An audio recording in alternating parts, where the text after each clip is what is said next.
Haleluya, haleluya, haleluya. Salam sejahtera di dalam kasih Tuhan kita Yesus Kristus, keluarga besar Jemaat GPD El Shaddai Magelang, dan juga Bapak Ibu Saudari yang mengikuti renungan saat ini. Puji Tuhan, kita berada di awal bulan yang ke-10.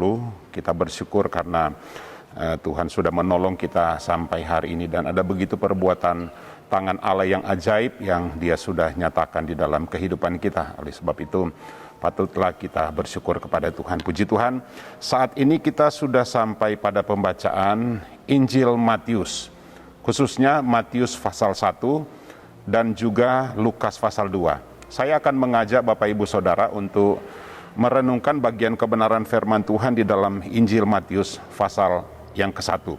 Secara keseluruhan, Injil Matius pasal pertama ini terdiri dari 25 ayat. Ya, tidak terlalu banyak.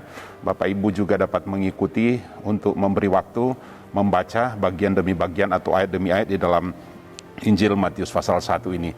Saya beri judul renungan saat ini, Wanita dan Rencana Keselamatan. Sekali lagi, wanita dan rencana keselamatan. Matius pasal 1 ini dimulai dengan mencantumkan silsilah dari Yesus. Jadi ada silsilah dari Yesus, dan di dalam ayat-ayat ini tercatat bukan hanya nama-nama dari kaum laki-laki, tetapi juga di dalam ayat ini disebutkan ada beberapa wanita. Mari kita akan belajar tentang hal ini.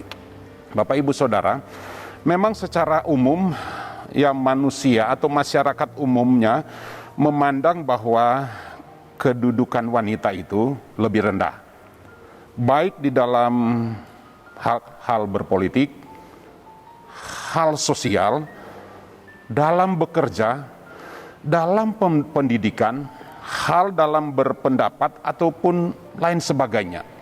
Ada pandangan orang pada umumnya, wanita sering dianggap atau dinomorduakan, dan itu pandangan yang ada di dunia ini. Itu sudah menjadi satu budaya, sehingga orang menciptakan atau membuat istilah maskulin dan feminim, dan itu sampai hari ini masih ada. Tetapi mari kita lihat dalam kebenaran firman Tuhan, Allah tidaklah demikian memandang kekhususan dari manusia itu. Di mata Allah, manusia itu sama. Kita lihat di dalam Nas pasal atau Matius pasal 1 ini menjelaskan di sana semua punya kedudukan yang sama. Tidak dikhususkan hanya laki-laki saja. Ada contoh atau ayat yang akan saya baca untuk kita semua. Galatia pasal 3 ayat 28 berkata begini, Galatia pasal 3 ayat 28. Dalam hal ini tidak ada orang Yahudi atau orang Yunani, tidak ada hamba atau orang merdeka, tidak ada laki-laki atau perempuan, karena kamu semua adalah satu di dalam Kristus. Tentu ayat ini tidak perlu kita tafsirkan lagi, jelas. Di mata Tuhan kita semua sama. Galatia pasal 2 ayat 6 berkata demikian. Dan mengenai mereka yang dianggap terpandang itu, bagaimana kedudukan mereka dahulu, itu tidak penting bagiku.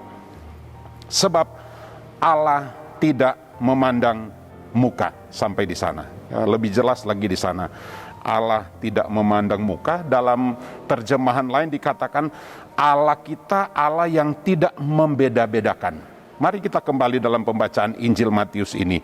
Dibuka dengan penulisan garis keturunan dari Yesus yang terdiri dari 42 keturunan. Kalau Bapak Ibu membacanya, ada 42 keturunan dari Abraham sampai Daud.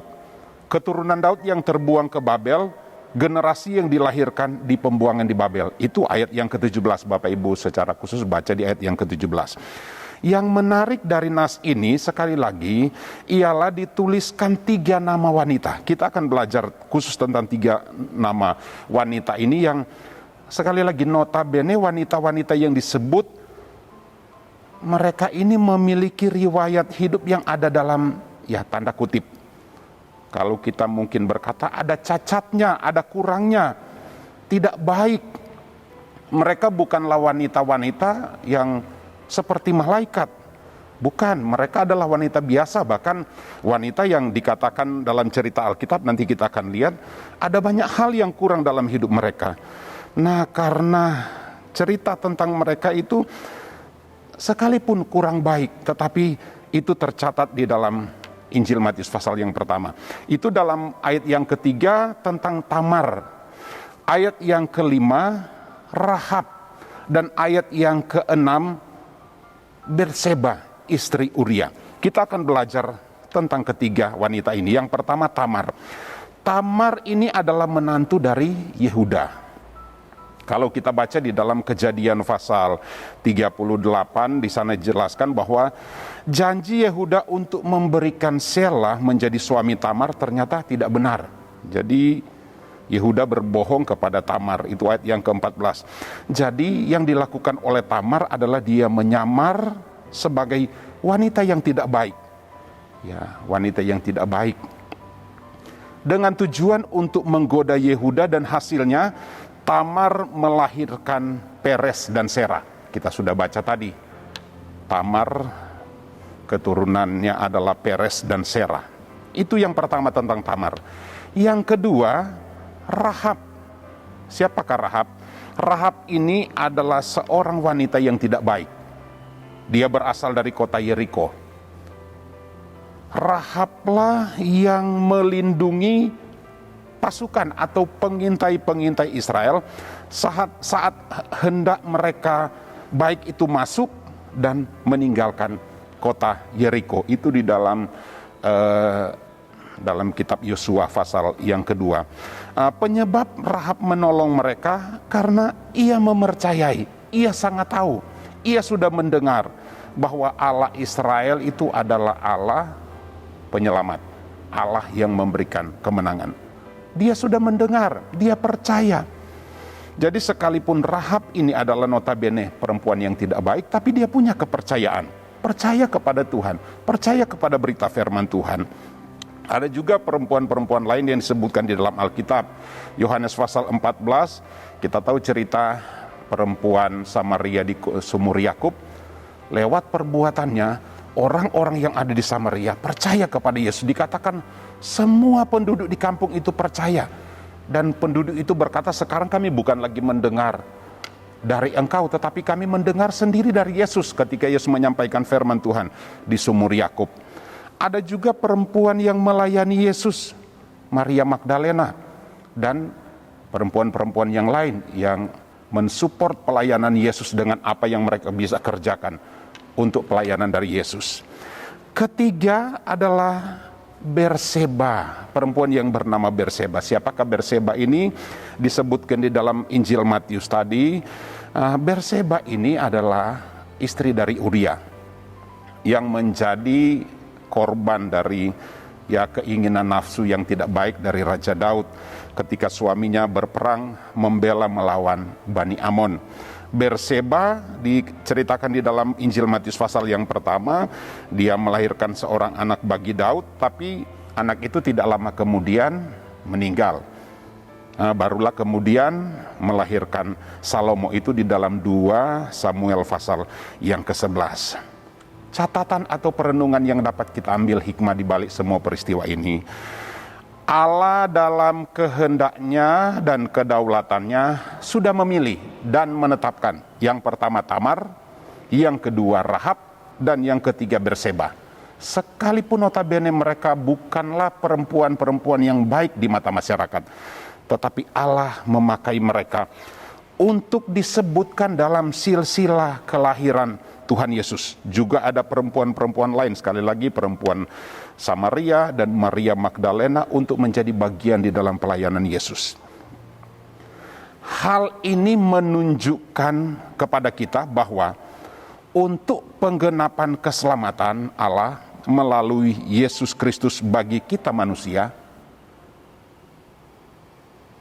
tidaklah berdasarkan, sekali lagi, untuk rencana keselamatan Allah bagi Yesus Kristus bagi kita manusia, bukanlah berdasarkan bersih atau tidaknya kita, terhormat atau tidaknya status kita atau status seseorang di mata masyarakat, siapapun dia bisa dipakai oleh Tuhan, termasuk di dalamnya perempuan-perempuan yang notabene memiliki reputasi yang tidak baik di masyarakat.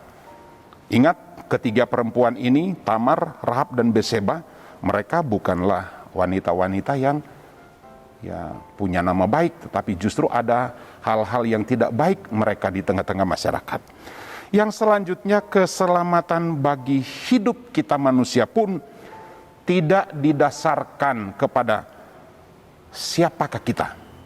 Sekali lagi, keselamatan Allah untuk kita manusia tidak didasarkan kepada siapa kita ini, bagaimana masa lalu kita, dan apa pekerjaan kita, apa status kita. Sebab semua manusia, siapapun dia di kolong langit ini, firman Tuhan berkata, Allah tidak pernah menginginkan satu jiwa binasa. Dan yang terakhir, syarat untuk menjadi pelayan atau bagian dari rencana Allah untuk keselamatan. Sekali lagi, syarat untuk kita menjadi pelayan atau bagian dari rencana Allah untuk program keselamatan bukan karena kita baik. Sekali lagi, bukan karena kita terpandang, bukan karena kita pintar, atau bukan karena hal-hal yang dalam hidup kita ini punya kelebihan, melainkan yang terpenting adalah hati yang siap dipakai oleh Tuhan. Sekali lagi, hati yang siap dipakai oleh Tuhan, dan juga iman dan kepercayaan yang tertuju kepada Tuhan. Ketiga wanita ini sekali lagi notabene bukan wanita-wanita yang baik, tetapi mereka membuka hati untuk rencana Tuhan, khususnya dalam keselamatan. Dan ketika mereka membuka hati, mereka tetap memandang dan percaya kepada Tuhan, sehingga Tuhan memakai mereka. Bapak, Ibu, saudara sekalian, saya yakin kita pun ingin dipakai oleh Tuhan. Kelebihan, talenta, potensi, kemampuan, kepintaran itu baik, tetapi sekali lagi itu bukan syarat utama kita dipakai oleh Tuhan. Tapi syarat untuk kita dipakai oleh Tuhan, hati yang terbuka dan keyakinan yang sungguh kepada Tuhan bahwa rencana Allah itu untuk semua manusia. Tuhan memberkati kita semua jemaat GPD El Shaddai Magelang dan Bapak Ibu Saudaranya menyaksikan acara ini, sehingga kita pun dapat membuka hati kita. Sebab Tuhan akan pakai siapa saja, semua Tuhan akan pakai. Yang membedakannya adalah hati kita siap atau tidak, kita punya keyakinan dan kepercayaan atau tidak. Bukalah hatimu, tetap percaya kepada Tuhan, maka rencana Allah untuk keselamatan khususnya seperti yang tercatat dalam Injil Matius pasal yang pertama ini nyata, dan kita dapat menjadi bagian di dalamnya. Tuhan Yesus memberkati kita semua. Mari kita berdoa. Kiranya hidup kami umat-Mu jemaat GPD El Shaddai Magelang seperti terang bercahaya di depan orang, supaya mereka melihat perbuatan kami umat-umat-Mu yang baik dan memuliakan Bapa di sorga. Jadikan kami bagian dari penggenapan rencana-Mu Tuhan, sehingga firman-Mu itu menjadi nyata, baik dalam perkataan, perbuatan, sikap, dan tindakan kami, sehingga ada banyak jiwa yang dimenangkan untuk hormat kemuliaan bagi nama-Mu. Kami mengucap syukur, di dalam nama Tuhan Yesus Kristus ini kami berdoa. Haleluya, haleluya. Amin.